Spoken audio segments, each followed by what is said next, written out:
जय श्री सद्गुरु देवाय नमः। जय श्री गणपति देवाय नमः। ओम सर्वमंगल मांगल्ये शिवे सर्वार्थ साधिके शरण्ये त्र्यंबके गौरी नारायणी नमस्तुते। श्रीमद् देवी भागवत महापुराण दूसरा खंड 9वां स्कंद 4था अध्याय। सरस्वती की पूजा का विधान तथा कवच। नारद जी बोले, हे भगवान, मैंने आपकी कृपा से यह अमृत तुल्य सारी कथा तो सुन ली। अब आप प्राकृतिक देवियों के पूजन का विस्तृत वर्णन कीजिए। किसने किस देवी की पूजा की और उसने मृत्यु लोक में किस प्रकार पूजा का विस्तार किया। हे प्रभु, किस मंत्र से किस देवी की पूजा तथा किस स्तोत्र से किस देवी की स्तुति की गई। उन देवियों के स्तोत्र, ध्यान, प्रभाव तथा पवित्र चरित्र के विषय में मुझे बताइए। साथ ही किन किन देवियों ने किन किन भक्तों को वर प्रदान किए, कृपा करके मुझे वह भी बतलाइए। श्री नारायण बोले, हे नारद, मूल प्राकृतिक सृष्टि कार्य के प्रयोजनार्थ गणेश जननी दुर्गा, राधा, लक्ष्मी, सरस्वती तथा सरस सावित्री इन 5 रूपों वाली कही गई हैं। इन देवियों की पूजा अत्यंत प्रसिद्ध है। इनका प्रभाव परम अद्भुत है और इनका चरित्र अमृत तुल्य तथा सभी मंगलों का कारण है। हे ब्रह्मन, प्रकृति की अंश संज्ञक तथा कला संज्ञक जो देवियां हैं, उनका संपूर्ण पवित्र चरित्र मैं आपको बता रहा हूँ। सावधान होकर सुनिए। काली, वसुंधरा, गंगा, षष्ठी, मंगल चंडिका, तुलसी, मनसा, निद्रा, स्वाधा, स्वाहा तथा दक्षिणा इन देवियों के महान पुण्यदायक तथा सुनने में प्रिय चरित्र का एवं प्राणियों के कर्म विपाक का मैं संक्षिप्त तथा सुंदर वर्णन करूंगा। दुर्गा और राधा का चरित्र बहुत विस्तृत है, उसी का विस्तार बाद में कहूँगा। पहले संक्षेप के क्रम से सुन लीजिए। हे मुनि श्रेष्ठ, सर्वप्रथम श्री कृष्ण ने सरस्वती की पूजा प्रारंभ की, जिनकी कृपा से मूर्ख भी विद्वान हो जाता है। जब देवी सरस्वती कृष्ण वल्लभा राधा के मुख से प्रकट हुई, तब उन काम रूपा कामनी ने श्री कृष्ण को काम भाव से प्राप्त करने की लालसा की। उनका अभिप्राय समझकर सर्वज्ञ भगवान श्री कृष्ण ने सबकी माता उन सरस्वती से सत्य, हितकर तथा परिणाम में सुखकर बात कही। श्री कृष्ण जी बोले, हे साध्वी, तुम मेरे ही अंश स्वरूप चतुर्भुज नारायण का सेवन करो। वे सदा तरुण अवस्था में विराजमान, सुंदर रूप वाले, सभी गुणों से संपन्न तथा मेरे ही समान है। वे कामनियों की कामनाओं को जानने वाले तथा उनकी कामनाओं को पूर्ण करने वाले हैं। करोड़ों कामदेवों के समान सुंदर है और लीलामय अलंकारों से अलंकृत है तथा ऐश्वर्य से संपन्न है। हे कांते, मुझे पति बनाकर यदि तुम यहाँ रहना चाहती हो तो तुमसे भी अधिक बलवती राधा यहाँ है, अतः तुम्हारा कल्याण नहीं होगा। जो मनुष्य जिससे बलवान होता है वह उससे तो दूसरे प्राणी की रक्षा करने में समर्थ है, किंतु यदि स्वयं समर्थ रहित है तो दूसरों की रक्षा कैसे कर सकता है। सबका ईश्वर तथा सब पर शासन करने वाला मैं राधा को रोक पाने में असमर्थ हूँ, क्योंकि वे भी तेज, रूप तथा गुण में मेरे ही समान है। किन्हीं भी पुरुषों के लिए कोई पुत्र क्या प्राण से अधिक प्रिय हो सकता है? अर्थात नहीं। वे राधा तो मेरे प्राणों की अधिष्ठात्री देवी हैं, तो फिर उन प्राण रूपा राधा को छोड़ने में मैं कैसे समर्थ हो सकता हूँ। हे भद्रे, तुम वैकुंठ लोक जाओ, तुम्हारा कल्याण होगा। उन्हीं ऐश्वर्य संपन्न विष्णु को पति बनाकर दीर्घ काल तक सुखपूर्वक आनंद प्राप्त करो। लोभ, मोह, काम, क्रोध, मान और हिंसा से रहित एवं तेज रूप और गुण में तुम्हारे ही समान उनकी पत्नी लक्ष्मी भी वहाँ हैं। उनके साथ तुम्हारा समय सदा प्रेम पूर्वक व्यतीत होगा और विष्णु भी तुम दोनों का समान रूप से सम्मान करेंगे। हे सुंदरी, प्रत्येक ब्रह्मांड में माघ शुकी शुक्ल पक्षी तिथि को विद्या आरंभ के अवसर पर मनुष्य, मनुगण, देवता, मुनेन्द्र, मुमुक्षुजन, वसु, योगी, सिद्ध, नाग, गंधर्व और राक्षस मेरे वर के प्रभाव से आज से लेकर परले पर्यंत प्रत्येक कल्प में भक्ति पूर्वक षडोपचार पूजा अर्पण करके बड़े गौरव के साथ तुम्हारी उत्कृष्ट पूजा संपन्न करेंगे। जितेंद्रिय तथा संयमशील व्यक्ति कव शाखा में कही गई विधि के अनुसार ध्यान तथा स्तुति पूर्वक घट अथवा पुस्तक में आवाहित करके तुम्हारा पूजन करेंगे। तुम्हारे कवच को लिखकर उसे सोने की गुटका यानी डिब्बी में रखकर पुनः उसे गंध, चंदन आदि से सुपूजित करके लोग अपने गले अथवा दाहिनी भुजा में धारण करेंगे। पूजा के पावन अवसर पर विद्वजन तुम्हारे इस कवच का पाठ करेंगे। ऐसा कहकर भगवान श्री कृष्ण ने सभी लोगों के द्वारा पूजित उन भगवती सरस्वती का पूजन किया। तत्पश्चात ब्रह्मा, विष्णु, शिव, अनंत, धर्म, सनक आदि मुनीश्वर, देवता, मुनिगण, राजा और मनुष्य आदि यह सब भी सरस्वती की उपासना करने लगे। तभी से ये सरस्वती संपूर्ण प्राणियों के द्वारा सदा पूजित होने लगी। नारद जी बोले, हे वेद वक्ताओं में श्रेष्ठ, आप उन भगवती के पूजन विधान, कवच, ध्यान, पूजा के उपयुक्त नववेद, पुष्प, चंदन आदि के विषय में मुझे बतलाइए। यह सब सुनने की लालसा मेरे हृदय में निरंतर बनी रहती है। सुनने में इससे भी अधिक सुंदर क्या हो सकता है। श्री नारायण बोले, हे नारद सुनिए, जगजननी सरस्वती की पूजा विधि से संयुक्त कवशाखात पद्धति का वर्णन कर रहा हूँ। माघ शुक्ल पंचमी तथा विद्या आरंभ के दिन भी पूर्वाह्न काल में प्रतिज्ञा करके आराधक उस दिन संयम तथा पवित्रता से युक्त रहे। स्नान और नित्य क्रिया करके भक्ति पूर्वक कलश स्थापना करने के बाद अपनी शाखा में कही गई विधि से अथवा तांत्रिक विधि से पहले गणेश जी की पूजा करके अभीष्ट देवी सरस्वती की विधि पूर्वक पूजा करनी चाहिए।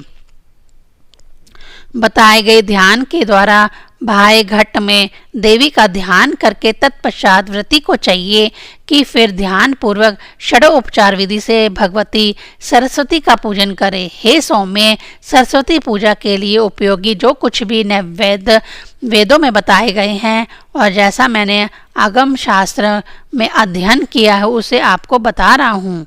मक्खन, दही, दूध, धान का लावा, तिल का लड्डू, सफ़ेद गन्ना, गन्ने का रस, उसे पकाकर बनाया हुआ गुड़, मधु, स्वास्तिक एक प्रकार का पकवान, शक्कर, सफ़ेद धान का बना टूटा हुआ चावल, अक्षत यानी बिना उबले हुए श्वेत धान का चिड़वा, सफ़ेद लड्डू, घी और सेंधा नमक डालकर बनाया गया शास्त्रोक्त हवष्यान, जौ अथवा गेहूं के आटे से घृत में तले हुए पदार्थ, स्वास्थक तथा पके हुए केले का पिष्टक, उत्तम अन्न को घृत में पकाकर उससे बना हुआ अमृत तुल्य मधुर मिष्ठान, नारियल का जल, केसरू, मूली, अदरक, पका हुआ केला, सुंदर बेल, बेर का फल, देश और काल के अनुसार उपलब्ध सुंदर श्वेत और पवित्र ऋतु फल ये नैवेद्य हैं। हे मुनि, सुगंधित श्वेत पुष्प, सुगंधित श्वेत चंदन, नवीन श्वेत वस्त्र तथा सुंदर शंख, श्वेत पुष्पों की माला, श्वेत वर्ण का हाल तथा आभूषण भगवती सरस्वती को अर्पण करने चाहिए। हे महाभाग, भगवती सरस्वती का जैसा ध्यान वेद में वर्णित है उस प्रशंसनीय, सुनने में सुंदर तथा भ्रम का नाश करने वाले ध्यान के विषय में सुनिए। मैं भक्ति पूर्वक शुक्ल वर्ण वाली मुस्कान युक्त अत्यंत मनोहर करोड़ों चंद्रमा की प्रभा को तिरस्कृत करने वाली परिपुष्ट तथा श्री संपन्न विग्रह वाली अग्नि सदृश विशुद्ध वस्त्र धारण करने वाली, हाथ में वीणा तथा पुस्तक धारण करने वाली, उत्कृष्ट कोटि के रत्नों से निर्मित, नवीन आभूषणों से विभूषित, ब्रह्मा विष्णु शिव आदि देवगणों से सम्यक पूजित तथा मुनीश्वरों, मनुगण और मनुष्य से वंदित भगवती सरस्वती की वंदना करता हूँ। इस प्रकार ध्यान करके विद्वान पुरुष समस्त पूजन सामग्री मूल मंत्र से विधि पूर्वक सरस्वती को अर्पण करके स्तुति करें और कवच को धारण करके दंड की भांति भूमि पर गिरकर सरस्वती को प्रणाम करें। हे मुने, यह सरस्वती जिन लोगों की इष्ट देवी है उनके लिए तो यह नित्य क्रिया है। अन्य सभी लोगों को विद्या आरंभ के अवसर पर वर्ष के अंत में और पंचमी तिथि को यह आराधना अवश्य करनी चाहिए। वैदिक अष्टाक्षर मूल मंत्र परम श्रेष्ठ तथा सबके लिए उपयोगी है, अथवा जिसने जिस मंत्र का उपदेश दिया है उनके लिए वही मूल मंत्र है। सरस्वती इस शब्द के अंत में चतुर्थी तथा अंत में स्वाहा लगाकर सबके आदि में लक्ष्मी बीज और माया बीज लगाकर बना हुआ यह मंत्र श्रीं ह्रीं सरस्वती न स्वाहा कल्प वृक्ष के समान है। प्राचीन काल में कृपा निधि भगवान नारायण ने पुण्य क्षेत्र भारतवर्ष में गंगा के तट पर वाल्मीकि को यह मंत्र प्रदान किया था। इसी प्रकार भृगु मुनि ने पुष्कर क्षेत्र में सूर्य ग्रहण पर्व के अवसर पर यह मंत्र शुक्राचार्य को प्रदान किया।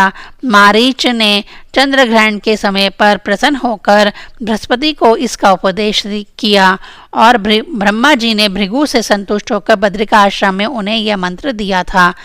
जरत्कारु मुनि ने क्षीर सागर के समीप आस्तिक को यह मंत्र दिया था और विभांडक मुनि ने मेरु पर्वत पर बुद्धिमान ऋषि श्रृंग को इसका उपदेश दिया था। भगवान शिव ने आनंदित होकर कर्णाद मुनि तथा गौतम को यह मंत्र प्रदान किया था और सूर्य ने यज्ञवल्क्य तथा कत्यायन को इस मंत्र का उपदेश किया था। शेषनाग ने सुतल लोक में बलि की सभा में पाणिन, बुद्धिमान, भारद्वाज और शाक्टायन को यह मंत्र दिया था। 4 लाख जप कर लेने से यह मंत्र मनुष्यों के लिए सिद्ध हो जाता है। यदि मनुष्य इस मंत्र में सिद्ध हो जाए तो वह बृहस्पति के समान हो जाता है। हे विप्रवर, अब आप विश्व पर विजय प्राप्त कराने वाले सरस्वती कवच के विषय में सुनिए, जिसे पूर्व काल में जगत का सृजन करने वाले ब्रह्मा जी ने गंधमादन पर्वत पर भृगु मुनि को प्रदान किया था। भृगु बोले, ब्रह्म वक्ताओं में श्रेष्ठ, ब्रह्म ज्ञान में पारंगत, सब कुछ जानने वाले, सबकी सृष्टि करने वाले, सबके स्वामी तथा सभी के द्वारा पूजित हे ब्रह्मन, हे प्रभु, आप मुझे मंत्रों के समूह से युक्त तथा परम पवित्र विश्वजय नामक सरस्वती कवच बतलाइए। ब्रह्मा जी बोले, हे वत्स सुनिए, मैं आपसे संपूर्ण कामनाओं को पूर्ण करने वाले, वेदों के सार स्वरूप, कानों को सुख देने वाले, वेद प्रतिपादित तथा वेद पूजित कवच का वर्णन करूंगा। रासेश्वर भगवान श्री कृष्ण ने गोलोक वृंदावन में रास लीला के अवसर पर रास मंडल में मुझे यह कवच बताया था। हे ब्रह्मन, यह कवच परम गोपनीय, कल्प वृक्ष के समान श्रेष्ठ तथा ना सुने हुए अद्भुत मंत्र समूहों से युक्त है, जिसे धारण करके भगवान शुक्राचार्य समस्त दैत्यों के पूज्य बन गए और जिसे धारण करके इसका पाठ करने से बृहस्पति परम बुद्धिमान हो गए। इसी प्रकार इस कवच के धारण करने तथा इसका पाठ करने से वाल्मीकि मुनि विद्वान तथा कवीश्वर हो गए और स्वयं भू मनु इसे धारण करके सभी के पूज्य हो गए। इस कवच को धारण करके ही स्वयं कर्णाद, गौतम, कव, पर्णी, शाक्ययन, दक्ष और कत्यायन ग्रंथ रचना करने में समर्थ हुए। इसी प्रकार स्वयं कृष्ण द्वापान व्यास जी ने भी इसे धारण करके लीला मात्र में वेदों का विभाग तथा संपूर्ण पुराणों का प्रणयन किया। शताताप संवर्त विशिष्ट पराशर तथा यज्ञवल्क्य ने इसे धारण करके इसके पाठ से ग्रंथ रचना की। इसी प्रकार ऋषि श्रृंग, भारद्वाज, आस्तिक, देवल, जैगीवश्य और ययाति इस कवच को धारण करके सर्वत्र पूजित हुए। हे विप्रेंद्र, इस कवच के ऋषि स्वयं प्रजापति ही हैं। इसका छंद बृहति है और देवता माता शारदा हैं। सभी तत्वों में परिज्ञान करने में, संपूर्ण अर्थों के साधन में तथा सभी कविताओं के विवेचन में इस कवच का विनियोग बताया गया है। श्रीं ह्रीं सरस्वती स्वाहा, यह मंत्र सभी ओर से मेरे सिर की रक्षा करे। श्रीं वाग्देवताय स्वाहा, यह मंत्र सदा मेरे ललाट की रक्षा करे। ओम ह्रीं सरस्वती स्वाहा, यह मंत्र मेरे दोनों कानों की निरंतर रक्षा करे। ओम ह्रीं श्रीं भगवते सरस्वती स्वाहा, यह मंत्र मेरे दोनों नेत्रों की रक्षा करे। ऐं ह्रीं वाग्वादिन्यै स्वाहा, यह मंत्र मेरी नासिका की सदा रक्षा करे।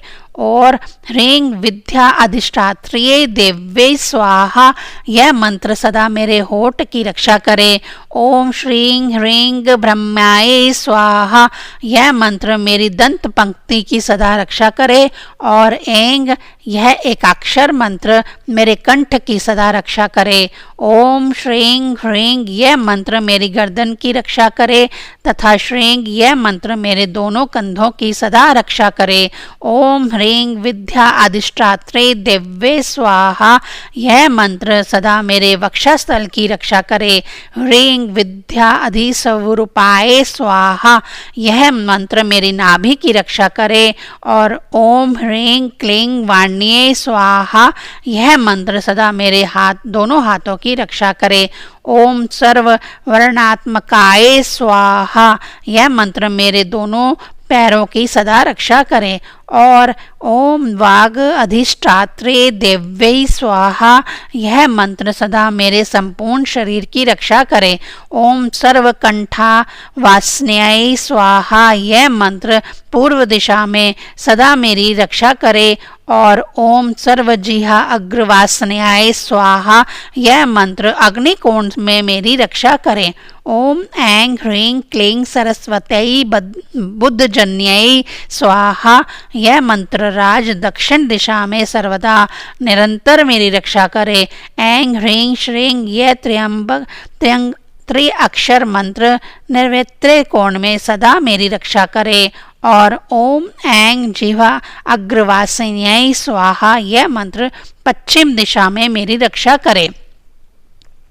ओम सर्व अंबिकाय स्वाहा, यह मंत्र वायु कोण में सदा मेरी रक्षा करे। और ओम ऐं श्रीं क्लीं गद्धवासन्याय स्वाहा, यह मंत्र सदा उत्तर दिशा में मेरी रक्षा करें।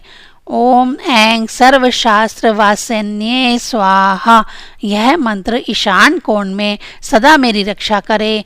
और ओम ह्रीं सर्व पूजिताय स्वाहा, यह मंत्र ऊपर से सदा मेरी रक्षा करें।